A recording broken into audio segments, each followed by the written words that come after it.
انہوں نے کہا کہ ایک ادارہ اس ادارے میں یعنی پارلیمنٹ میں بار بار مداخلت کرتا ہے. پاکستان کی سیاست میں چائے کی پیالی میں طوفان کو ایک آئینی بحران میں تبدیل کیا جا رہا ہے اور اس بحران کا ذمہ دار نہ میں ہوں، نہ وزیر اعظم اور نہ ایوان میں بیٹھا ہوا کوئی شخص.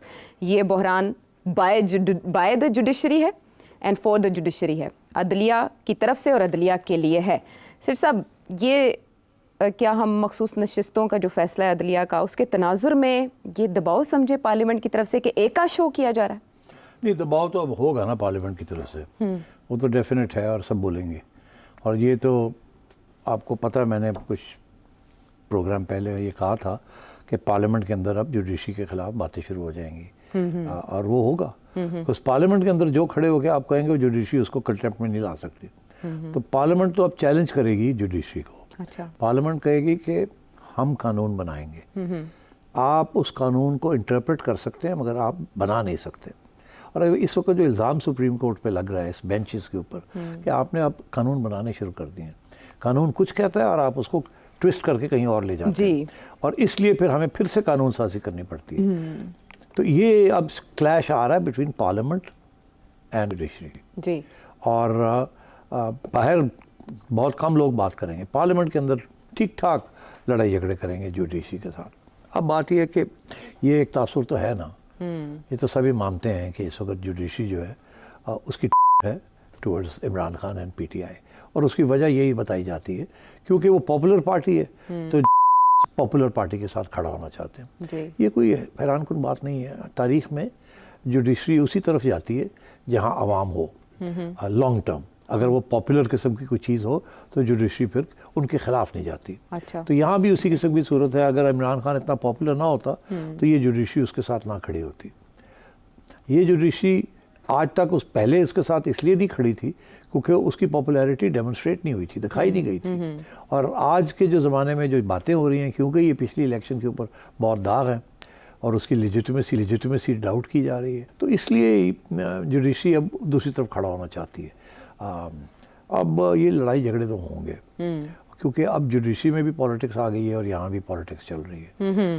اور کیونکہ پاکستان ایک بڑے نازک موڑ پہ ہے کہ اگر خان صاحب واپس آ جاتے ہیں تو کیا ہوگا، اور اگر خان صاحب جیل میں رہتے ہیں اور پارٹی کو بین کر دیا جاتا ہے، ایک پاپولر پارٹی کو، تو کیا ہوگا. تو یہ سوالوں کے جواب ابھی کسی نے دیے نہیں، نہ ہی دینا اتنا آسان ہے. مگر یہ ضرور ہے کہ اس وقت ایک بڑا کرائسس کا مومنٹ ہے اور ساری جو نظریں ہیں وہ جوڈیشری پہ ہیں، مگر جوڈیشری جو اس وقت ہے وہ خان صاحب کے ساتھ کھڑی ہے اور اسٹیبلشمنٹ جو ہے وہ گورنمنٹ کے ساتھ کھڑی ہے. تو میں یہ کب سے کہہ رہا ہوں کہ یہ کلیش آئے گا اور یہ بڑا خطرناک کلیش ہوگا. ٹھیک ہے. اور اگر عمران خان پیچھے نہیں ہٹتا تو اسٹیبلشمنٹ بھی پیچھے نہیں ہٹ رہی. اب اگر جوڈیشری پیچھے نہیں ہٹے گی تو پارلیمنٹ بھی پیچھے نہیں ہٹے گی. پھر یہ فیصلہ ہوگا کہ پارلیمنٹ سپریم ہے یا سپریم کورٹ سپریم ہے. اور آخر میں کیا ہوگا؟ آخر میں یہ ہوگا کہ سپریم کورٹ کے جو فیصلے ہیں وہ نہیں مانے جائیں گے. اچھا. اور سپریم کورٹ کو احساس ہے اس بات کا کہ اگر ہم نے تکڑا سٹینڈ نہ لیا تو ہمارے فیصلے بھی جو ابھی کیے ہیں، جو آگے ہم نے کرنے ہیں، وہ یہ نہ ہو کہ اسٹیبلشمنٹ اور پارلیمنٹ اور ایگزیکٹو ان کو رد کر دیں. یا یہ نہیں کہ اوپنلی کہے ہم نہیں مانتے، مگر یہ ہے کہ کوئی قانون بنانے شروع کر دیں، رکاوٹیں کریٹ کرنی شروع کر دیں، ڈیلیز کریٹ کرنی شروع کر دیں. تو میں سمجھتا ہوں یہ اب بات شروع ہو جائے گی اور مجھے لڑائی کے امکان نظر آنے شروع ہو گئے ہیں. ابھی حال ہی میں 2 ججمنٹس آئی ہیں، ایک چیف جسٹس صاحب نے کی ہے اور ایک منصور علی شاہ صاحب نے کی ہے. آپ کو تو پتہ ہی ہوگا 2 ججمنٹس ہیں. ایک ججمنٹ ہے وہ جو مرگلہ ہلز میں ریسٹورنٹ ہے، منال ریسٹورنٹ اس کے بارے میں، اور ایک ججمنٹ جو ہے وہ انہی چیزوں کے بارے میں جو عدلیہ کے جو فیصلے ہیں وہ کیا ہیں. ابھی منصور علی شاہ صاحب نے بھی ایک کیس کے اندر کافی کھٹکایا گورنمنٹ کو اور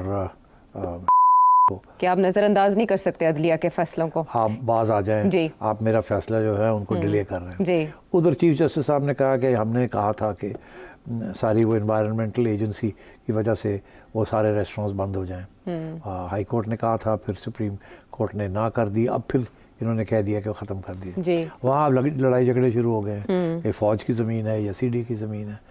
تو اب بات یہ ہے کہ انہوں نے بھی یہ کہا ہے کہ ہمارے فیصلے امپلیمنٹ کیے جائیں, کیوں ڈیلیز کی جا رہی ہیں. جی اور اسی طریقے کے ساتھ منصور علی شاہ نے بھی بڑی اسٹرانگ ججمنٹ دی ہے کیس کے اندر جی کہ میرے فیصلے جو ہیں وہ امپلیمنٹ نہیں ہو رہے. کرنا پڑے گا تو implement, اب انہوں نے یہ کہا. سارا اس لیے یہ جو ججز کر رہے ہیں انہیں ڈر ہے کہ اب وہ جو مین فیصلہ ہے ریزرو سیٹس کا, اس کے اوپر ان کے فیصلے جو ہے وہ ڈیلے ہو رہے ہیں, وہ امپلیمنٹ نہیں ہو رہے.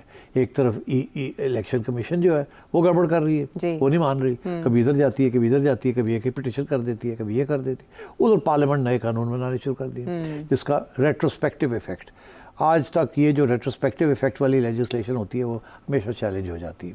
اٹس ویری ڈیفیکلٹ کہ جی ایک قانون نہیں تھا تو کسی نے کچھ کیا تو وہ گلٹی تو نہیں ہو سکتا, بعد میں اس کو گلٹی قرار دینا, تو یہ بھی کمزور ہے گورنمنٹ کا کیس. تو ججز میرا خیال ہے اس وقت اسی موڈ میں ہے. میرا خیال ہے چیف جسٹس صاحب کو اب سمجھ آ گئی ہے کہ وہ گھر جا رہے ہیں. اچھا, اور منصور علی شاہ صاحب جو ہیں وہ آ رہے ہیں. تو جو چیف جسٹس صاحب ہیں انہوں نے اب سوچا کہ میرا خیال ہے وقت آ گیا ہے کہ میں کھڑا ہو جاؤں, میں بھی آنکھیں دکھاؤں اب, کیونکہ اب مجھے انہوں نے بنانا تو ہے نہیں. اور میں سمجھتا ہوں انہوں نے جانے سے پہلے کوئی دھماکہ کوئی نہ کوئی ججمنٹ ایسی دے دینی ہے حکومت کے خلاف یا اسٹیبلشمنٹ کے خلاف, اپنی ریپوٹیشن کو سیلویج کرنے کے لیے, ان کو برقرار رکھنے کے لیے, بیکاز ان کے اوپر کافی پی ٹی آئی نے داغ لگا دیے. جی وہ بار بار اعتراض بھی کرتے رہے پی ٹی آئی. منصور علی شاہ صاحب جو ہے وہ اب آنے والے ہیں, اور دیکھنا ہم نے یہ ہے کہ ان کا کیا رویہ ہوگا. جوڈیشری کے اندر ڈویژنز ہیں. آپ نے یہ 2 ججز جو ہیں ان کی جو ججمنٹس آپ نے پڑھی ہیں جی اتنی سخت ججمنٹس ہیں, وہ تو یہ کہہ رہے ہیں کہ یہ جو ججمنٹ آئی ہے انکانسٹیٹیوشنل ہے. انہوں نے اپنے بھائی لوگوں کو برادر ججز کو کہا دیا کہ آپ نے انکانسٹیٹیوشنل ججمنٹ دی. جی تو جب میں نے پڑھی میں نے کہا یہ اشارہ ہے پارلیمنٹ کو, جی اور کہ آپ کریں اس کو, آپ کریں نئی آئین بنائیں. بالکل. اچھا, قاضی فائز عیسیٰ بھی تو ایک مرحلے پر چیف جسٹس بننے سے پہلے پارلیمنٹ کے ساتھ ہی کھڑے دکھائی دیتے تھے. ایسے ہی ہوتا ہے جب آپ کو پارلیمنٹ کا سہارا چاہیے ہو تو ساتھ ہی کھڑے ہوتے ہیں. جی ٹھیک ہے, یہ ہے فرق وقت کا. وقت کے ساتھ ساتھ جذبات بدل جاتے ہیں. بریک کے بعد